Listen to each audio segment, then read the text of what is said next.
इस वक्त की आज की सबसे बड़ी खबर, पिछले 2 हफ्ते से पूरा देश के दिल्ली पर निगाहें टिकाए हुए था। चुनावी प्रक्रिया अपने अंजाम तक पहुंच गई है, नतीजे आने का इंतजार है, लेकिन न्यूज 24 टुडेज चाणक्य का एग्जिट पोल यह कह रहा है कि अरविंद केजरीवाल की आम आदमी पार्टी 48 सीटों के साथ पूर्ण बहुमत के साथ सरकार बनाने जा रही है। बीजेपी बहुत पीछे 22 सीटों के साथ, कांग्रेस खाता भी नहीं खोल पाएगी, अन्य के खाते में भी कुछ नहीं आने वाला है। यहां पर यह बताना बहुत जरूरी हो जाता है कि यहां पर एरर मार्जिन भी है। आम आदमी पार्टी को दरअसल ज्यादा से ज्यादा 54 और कम से कम 42 सीटें, 48 सीट का हम आंकड़ा आपको दे रहे हैं। बीजेपी के खाते में 28 सीटें भी जा सकती हैं, कम से कम 16 पर भी वो सिमट सकती है। सुकेश, बड़ी तस्वीर क्या उभर कर आ रही है इन आंकड़ों में? नहीं, बाकी विश्लेषण तो हमने कर लिया। अब मैं 2 चीजों पे फोकस करूं अगर कि इन आंकड़ों को अगर सही माना जाए तो ये फॉल गाई कौन होगा। बीजेपी की इंटरनल पॉलिटिक्स बहुत बदलेगी इससे। बहुत लोग इसको कैमरे पे स्वीकार ना करें। आपके पास बहुत देर में आया और आपको फिर रोक रहा हूं। आपने बीजेपी की इंटरनल पॉलिटिक्स का जो जिक्र किया, किरण बेदी जो मुख्यमंत्री पद की उम्मीदवार हैं, उन्होंने इन आंकड़ों के बाद कहा है कि अगर हार होती है बीजेपी की तो जिम्मेदारी मेरी यानी किरण बेदी की है। सुनिए। पूरी जिम्मेवारी मैं लूंगी, पूरी जिम्मेवारी मैं लूंगी, क्योंकि मेरे में विश्वास अगर डाला है उन्होंने, क्यों अगर का मतलब ही नहीं, विश्वास डाला, इतना प्यार दिया, इतना इज्जत मान दिया, इतना विश्वास दिया, मैं इसकी पूरी जिम्मेवारी लूंगी। पूरी जिम्मेवारी, किसी को और कहने की जरूरत नहीं, क्योंकि जब मुझे उन्होंने पूरी जिम्मेवारी दी, लेकिन मैं आपको बता सकती हूँ मैंने उसमें से 1 मिनट भी वेस्ट नहीं किया। जब से मुझे जिम्मेवारी दी गई मैंने अपना हर मिनट इस काम के लिए त्यागा। इसी को तजुर्बा भी कहते हैं। सुकेश ने यही पॉइंट उठाया और उधर ये प्रेस कॉन्फ्रेंस हो रही थी। सुकेश, ये ऐसा लग रहा था अभी कि एक लूजर साइड जो होता है उसकी नेता बोल रही है, लेकिन दरअसल फॉल गाई इनको बना दिया जाए। लेकिन ये बड़ा सवाल उठेगा कि चलो चले मोदी के साथ, ये आज भी आपने अखबार में पढ़ा होगा। क्या मोदी पे सवाल उठेंगे? क्या बीजेपी की इंटरनल डायनेमिक्स जो है पॉलिटिक्स की, क्या वो भी बदलेगी? बहुत सारे नेता जो वरिष्ठ नेता है, जो हाशिए पे हैं, दिल्ली की यूनिट है, क्या अब ये सबसे बड़ा सवाल होगा कि क्या ये विपक्ष की नेता बनेगी? अगर ये नतीजों में तब्दील हुआ तो, मैं बार बार कह दूं, अगर ये नतीजे में तब्दील होता है तो क्या ये विपक्ष की नेता बनाई जाएगी? अब उस पर भी सवाल होगा। और दूसरा ये कि इसका नेशनल रेमिफिकेशन क्या होगा? क्या अरविंद केजरीवाल एक एपिसेंटर बन जाएंगे? और क्या ये चुनाव जो कहा गया था और ये अमित शाह ने माना था कि इसका असर होता है, हर चुनाव का दूसरे पे असर होता है। नीतीश कुमार ने समर्थन दे दिया, ममता ने समर्थन दे दिया। आगे चुनाव आने वाले हैं संदीप। भले ही बिहार में स्थिति बहुत खराब है जेडीयू आरजेडी की, लेकिन वहां चुनाव होने वाले हैं। क्या ये आम आदमी पार्टी की जीत जो है उनको क्या शक्ति देगी? क्या ऐसा समझ में आएगा कि नरेंद्र मोदी हार भी सकते हैं? अभी तक ये अनइमेजिनेबल लग रहा है। ये आप बड़ी तस्वीर जो खींच रहे हैं 8 बजे के लिए, बड़ी तस्वीर पर हमारी निगाह होगी अखिल भारतीय स्तर पर। इसके असरात क्या होंगे अगर ये एग्जिट पोल, फिर दोहरा रहा हूं, 10 तारीख को नतीजों में तब्दील होता है। अमूमन जो न्यूज 24 टुडेज चाणक्य का एग्जिट पोल कहता है वही नतीजे भी आते हैं।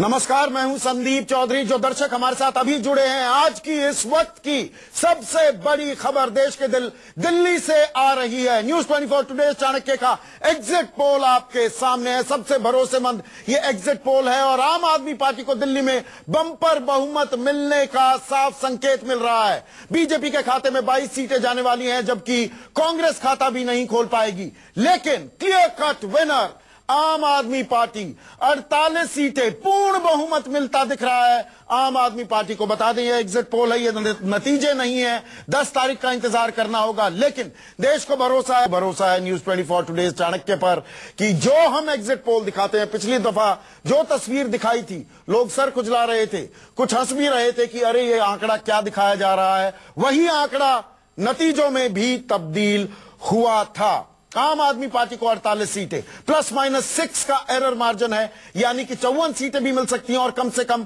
42 सीटें मिलेंगी आम आदमी पार्टी को। बीजेपी को 28 सीटें भी मिल सकती हैं और 16 पर भी सिमट सकती है। कांग्रेस खाता भी नहीं खोल पाएगी। सबसे बेहतर सिनारियो उसके लिए 2 सीटों का है, अन्य के खाते में कुछ नहीं आता दिख रहा है। यह बड़ी तस्वीर अभी सामने पेश हो रही है आपके। हमारे साथ हमारे एडिटर इनपुट सुकेश रंजन, हिलाल अहमद हमारे चुनावी विश्लेषक हमारे साथ हैं, जाने माने चुनावी विश्लेषक हैं। Editor in chief Anuradha Prasad है हमारे साथ, हिंदुस्तान टाइम्स के पॉलिटिकल एडिटर विनोद शर्मा और जनसत्ता के संपादक ओम थानवी भी अब हमारे साथ जुड़ गए हैं। सबकी प्रतिक्रियाएं ले चुका हूं। ओम थानवी, तस्वीर क्या कह रही है, आंकड़े क्या कह रहे हैं? देखिए, तस्वीर आपके कार्यक्रम में पहले भी हम लोग इस पर चर्चा कर चुके हैं और यही बात हमने कही थी। तो मुझे खुशी इस बात की है कि अगर ऐसा नहीं होता तो लोग जरूर कहते कि आप लोग जो हैं वो बड़ा चढ़ा के आपके बारे में बोलते थे, जबकि हमको सच्चाई लगती थी, परिवेश था। एग्जिट पोल आज आए हैं, सर्वे पहले आ चुके, लेकिन उससे पहले जो भांपते हैं चीजों को, जाके आप लोगों के बीच देखते हैं तो केजरीवाल की हवा थी।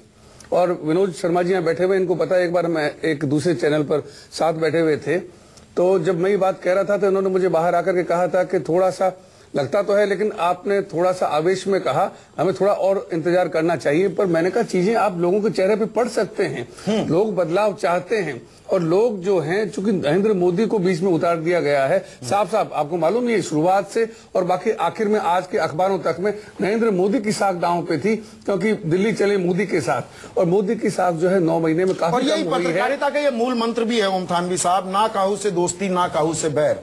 जो हमें दिखता है, हम गलत भी हो सकते हैं, लेकिन जो हमें दिखता है हम वही रिपोर्ट भी करते हैं। हम किसी भावना के साथ, किसी द्वेष के साथ, किसी के लगाव को लेकर अपनी तस्वीर प्रोजेक्ट नहीं करते हैं, और इसीलिए वक्त लगता है भरोसा, एतबार, इकबाल कायम करने में दर्शक क्योंकि फाइनल जज है।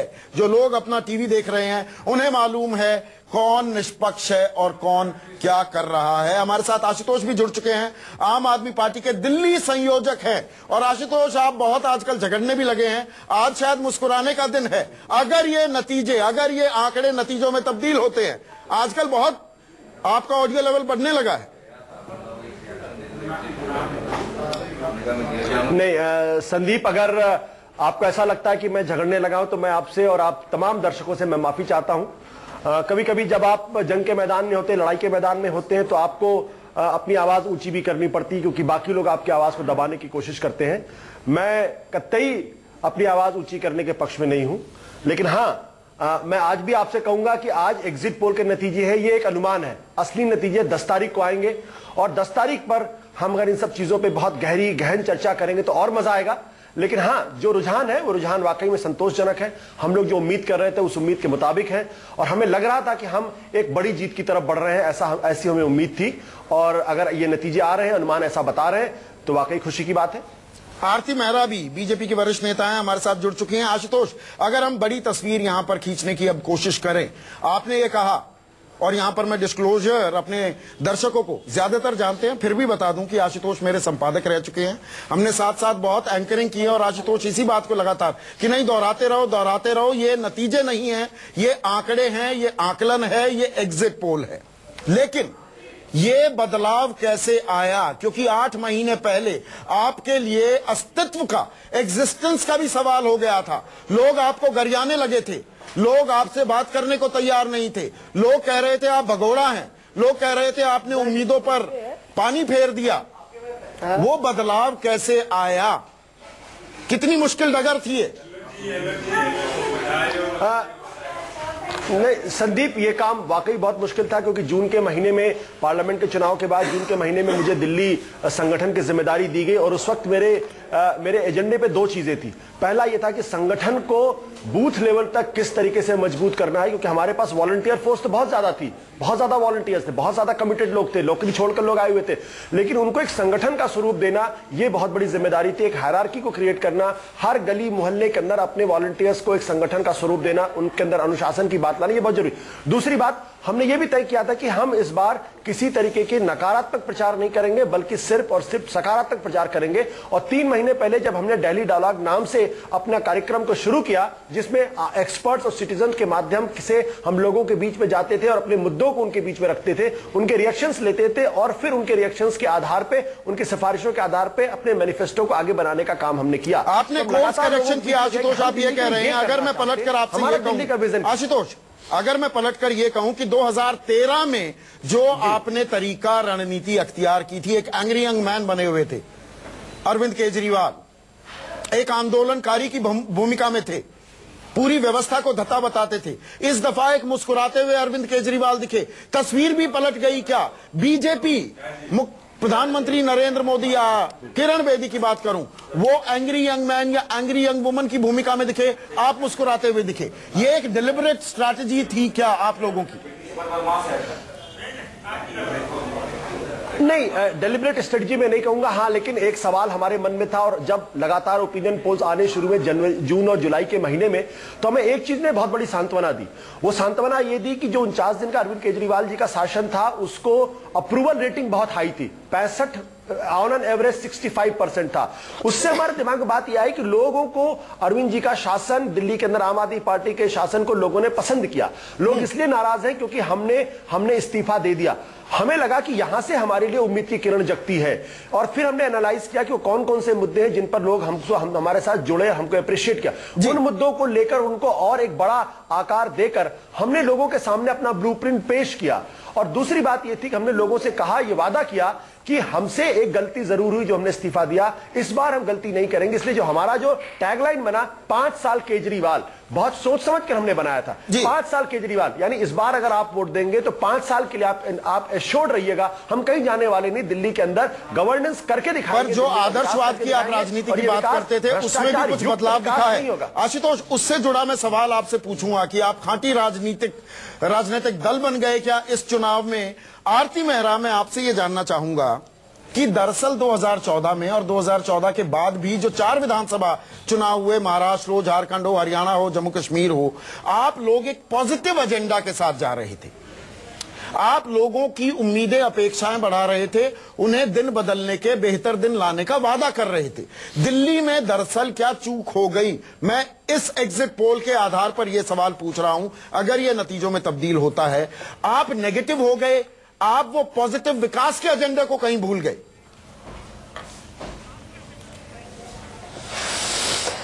देखिए, सबसे पहले तो मैं ये कहना चाहूंगी कि जो आपका एग्जिट पोल आ रहा है, जनता जनार्दन होती है। जनता का जो भी जनता का फैसला है वो सिर्फ माथे पे। मेरी पार्टी एक कार्डर बेस्ड पार्टी है, संघर्षों से उठी हुई है और संघर्ष निरंतर चलते चले जाएंगे। ये विश्लेषण, संघर्ष की बात छोड़िए ना आरती, विजय रथ की बात थी, अश्वमेध, मोदी का अश्वमेध रुकने का, थमने का नाम नहीं ले रहा था, कोई विकल्प नहीं दिख रहा था, आपने विकल्प क्रिएट कर दिया क्या? रणनीतिक चूक हुई क्या? मेरा सीधा सवाल है। देखिए, इसमें एक बहुत बड़ी बात है कि अगर आप देखेंगे इसी सर्वे के मुताबिक 2013 में जो कांग्रेस को प्रतिशत मिला था, उसमें 12 से 15% अब आम आदमी पार्टी को शिफ्ट होता दिखाई दे रहा है। यही सबसे बड़ा गेम है, यही सबसे बड़ा कि कांग्रेस बिल्कुल डेसिमल पे आ गई। और भारतीय जनता पार्टी, जरूर हमारी भी कुछ कमियां रही होंगी, उसका विश्लेषण हम जरूर करेंगे। पॉजिटिव एजेंडा भी था, पॉजिटिव काम नहीं था। अगर मैं कहूं नेगेटिव की ज्यादा छाई रही आपकी चुनावी रणनीति में।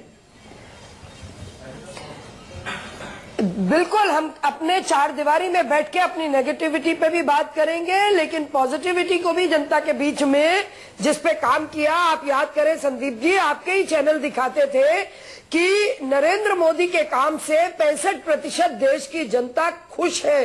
देश की जनता ऐसा महसूस करती थी, जो देश की जनता कहेगी हम तो वही दिखाएंगे ना। तो केंद्र की सरकार को सराहा, और अब हम सोचेंगे अगर आम आदमी पार्टी को इस तरह का वोट प्रतिशत मिलता है, इतनी सीटें मिलती हैं, तो उस पे हम जरूर। ठीक है। प्रेमचंद्र मिश्रा भी मेरे साथ, कांग्रेस के वरिष्ठ नेता हैं, वो जुड़ चुके हैं। लेकिन सुकेश, बीजेपी ने रणनीतिक चूक की है क्या? बीजेपी के लिए ट्राइड टेस्टेड फॉर्मूला था, सोशल मीडिया में बम थे, स्ट्रेटेजाइजेशन करना, पब्लिसिटी करना, इवेंट को मैनेज करना, चुनाव को मैनेज करना, वेल ऑयल्ड मशीनरी की तरह काम कर रहे थे। दिल्ली में अटक गए क्या? एक के बाद एक भारी गलतियां की क्या बीजेपी ने? क्योंकि आप बीजेपी को बहुत क्लोजली फॉलो। मैं कल एक बड़े नेता से बात कर रहा था, उनसे मैंने पूछा कि आपने असेस किया है कि आपने दिल्ली में आपसे क्या क्या गलतियां हुई? उन्होंने इसका जवाब नहीं दिया। तो मेरा दूसरा सवाल यह था कि चलिए इतना बता दीजिए कि दिल्ली में आपने क्या सही किया, एक सही किया वो बता दीजिए। वो उसका जवाब भी नहीं दे पाए। ये तो आपस की बातचीत थी। डे 1 से फॉल्टी स्ट्रैटेजी पे चले गए। पहले वो चुनाव जल्दी करा सकते थे, वो 60 सीटें जीतते, उन्होंने चुनाव देर से कराया। दूसरा, उन्होंने सीधे हेड ऑन लिया केजरीवाल को। अगर नरेंद्र मोदी तब भी आगे होते तो शायद एक चेहरा होता, एक नायक होता, और एक ऐसा नायक केजरीवाल ने बड़ा स्मार्टली कभी नरेंद्र मोदी पर निशाना नहीं साधा। हाँ। और उसके बाद स्ट्रैटेजी चेंज कर दी। केजरीवाल के सामने एक किरण बेदी को खड़ा किया कि केजरीवाल की हवा निकल जाएगी। वो शायद, मतलब वो कहते हैं ना, मुनाफे में घाटा, तो ये मुनाफे में घाटा हो गया, उस तरीके का फायदा नहीं हुआ।